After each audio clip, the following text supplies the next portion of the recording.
उफ, ये heat stroke, इसने हर इंसान की हालत बेहाल कर दी है। आपको अभी मुझे देख के भी लग रहा होगा पसीने से लथपथ। मेरी तरह ही ऐसे कई लोग हैं जो पसीने से बेहाल है, इस गर्मी के मारे हैं। अब ऐसे मौसम में आखिर खुद को स्वस्थ कैसे रखा जाए, ये जानने के लिए हम पर्यावरणविद से भी बात करेंगे और हम डॉक्टर से भी बात करेंगे कि बच्चों को इस ऐसे मौसम में क्या फूड खिलाना चाहिए और कैसा उनका ख्याल रखना चाहिए, क्योंकि अक्सर ऐसा देखा जाता है कि बदलते मौसम में बड़ों से ज़्यादा बच्चे बीमार पड़ते हैं और जिसका असर बूढ़ों पे भी लगभग पड़ता ही है। इसमें कई बीमारियां भी हमें लग जाती हैं, जैसे कि आपको पता ही है जून का महीना चल रहा है, जुलाई अगस्त में भी भीषण गर्मी पड़ेगी और साथ ही साथ बारिश का भी मौसम बीच बीच में बनता रहता है। पसीना, सर्द गर्म इंसान को इस तरह अपने काबू में कर लेता है कि उसके पास दवाई खाने के अलावा कोई रास्ता नहीं रह जाता।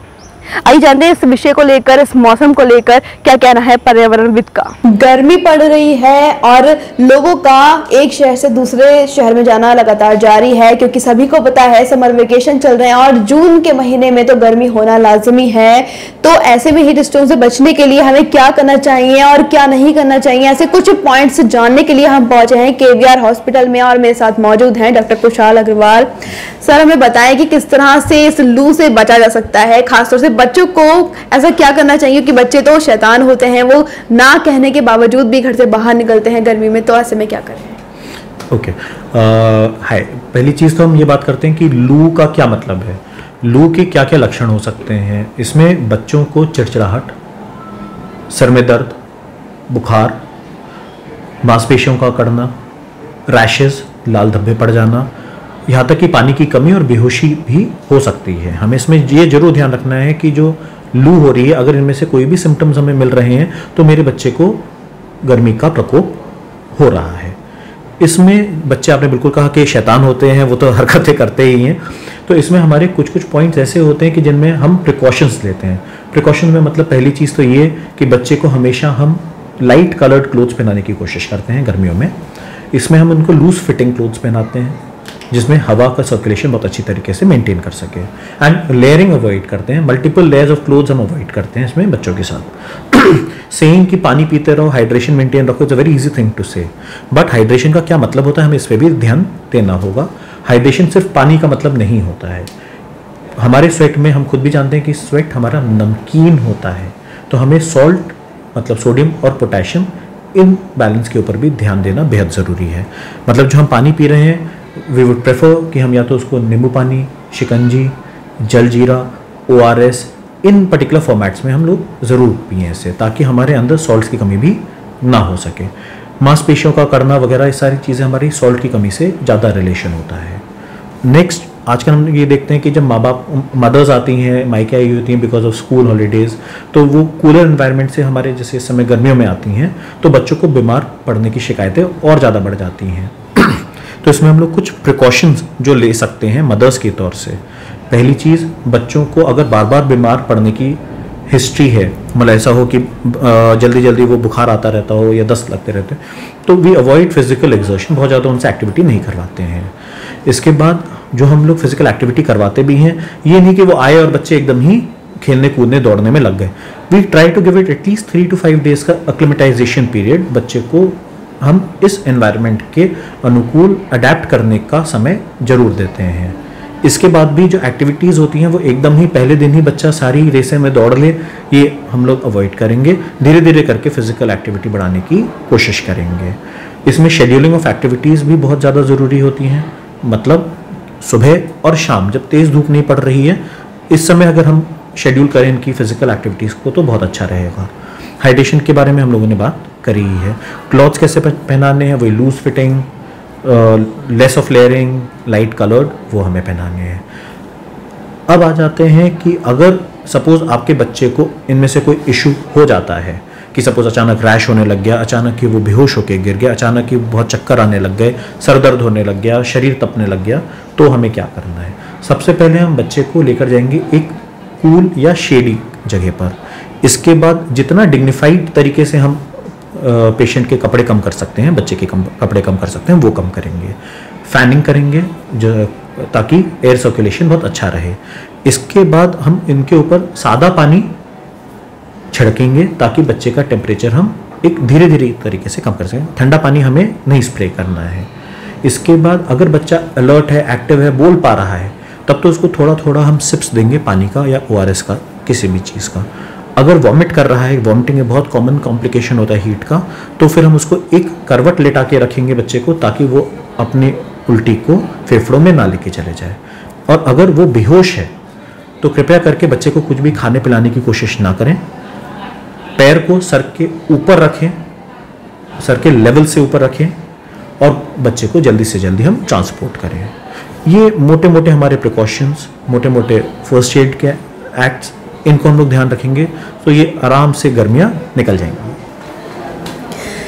तो जैसे कि डॉक्टर कुशाल अग्रवाल से हमने जाना कि किस तरह से हम अपने बच्चों को इस गर्मी की लू से बचा सकते हैं, क्योंकि मौसम ही ऐसा है। और अभी तो जुलाई आएगी, उसके बाद अगस्त है, और गर्मी और बढ़ती जाएगी ना कि कम होगी। ऐसे में बीच बीच में बारिश भी पड़ रही है, तो मौसम बदलता रह रहा है, तो हमें ध्यान रखना जरूरी है कि हमें किस वक्त क्या स्टेप लेना होगा। देखिए, लगातार दुनिया में 1850 से लेकर अब तक 2022 तक करीब 1 डिग्री सेंटीग्रेड तापक्रम के बढ़ने का सीधा मतलब यही समझिए कि हम अपने चारों तरफ का जो हमारा इकोसिस्टम था, हमारा पारिस्थितिकी तंत्र था, उस पर सीधा प्रतिकूल प्रभाव पड़ना। क्योंकि आप देखिए कि ये टेम्परेचर राइज बहुत से सवाल भी खड़े करता है। समुद्रों में जब जब टेम्परेचर का राइज होता है तो लहरें और ज्यादा उठती हैं, और साथ में उसको फिर उस समुद्री तूफान का वो शक्ल लेता है। और जो अभी हमारे बीच में आता है तूफान, और उससे पहले भी कई अन्य अन्य नामों का है, ये सब मिला जुला कर इसी ग्लोबल वार्मिंग और उससे प्रभावित क्लाइमेट चेंज है। अब ये मान के चलिए कि उदाहरण के लिए यही जो अभी तूफान बपरजिया हमारे बीच में आया है, ये भी हमारे मानसून को प्रतिकूल रूप से प्रभावित करेगा। एक बात। दूसरी बड़ी बात यह है कि जो सबसे ज्यादा होता है कि हमारे बीच में उमस बढ़ जाती है, हाई मॉइस्चर बढ़ जाता है, और हाई मॉइस्चर के बढ़ने के साथ ही हमारी हवाएं भारी हो जाती हैं, जिसको कि हम यह मान के चले कि यही तापक्रम, हवा का गर्म हवा के साथ का तापक्रम पहाड़ों में जाके फ्लैश फ्लड पैदा करता है।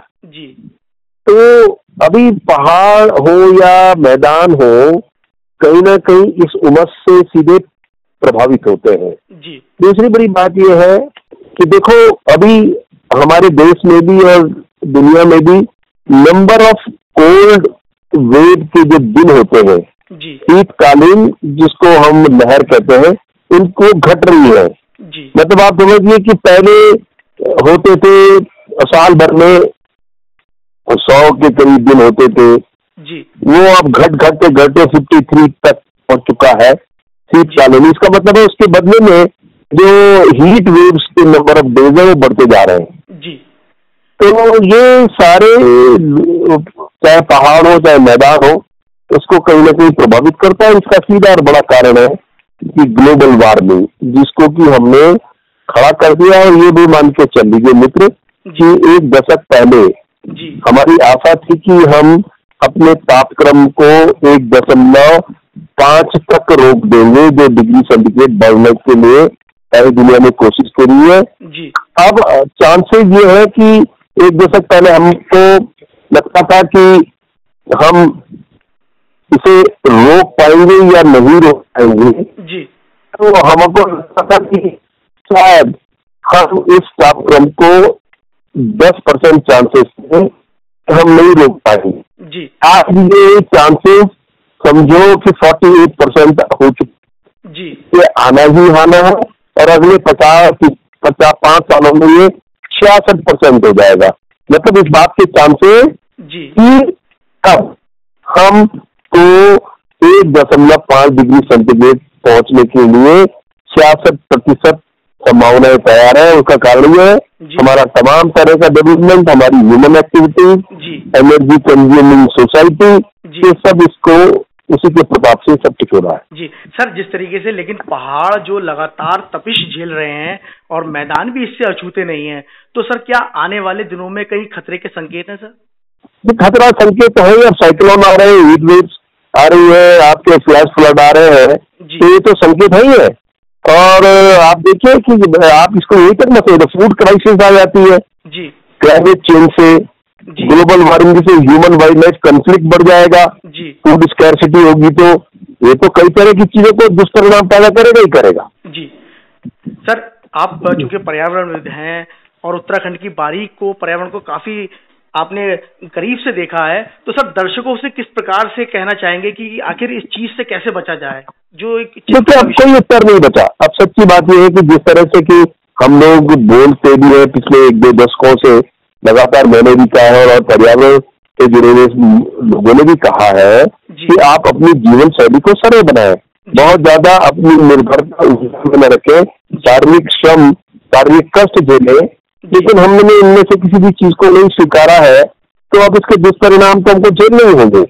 और अभी जैसे मैंने बता दिया कि 66% चांसेस है कि हम 1.5 डिग्री सेंटीग्रेड का तापक्रम का बढ़ा देंगे। तो अब ये समझ लीजिए कि आप और मैं जीवन अब पर्यावरण को उस तरफ धकेल रहे हैं या जीवन पूरे संकट में चला जाएगा। जी सर, सुरागी लाल न्यूज़ चैनल से बात करने के लिए आपका बहुत बहुत धन्यवाद सर। ठीक है। उत्तराखंड की खबरों से जुड़े रहने के लिए आप हमें सभी सोशल मीडिया प्लेटफॉर्म्स पर सब्सक्राइब, लाइक और फॉलो कर सकते हैं। धन्यवाद।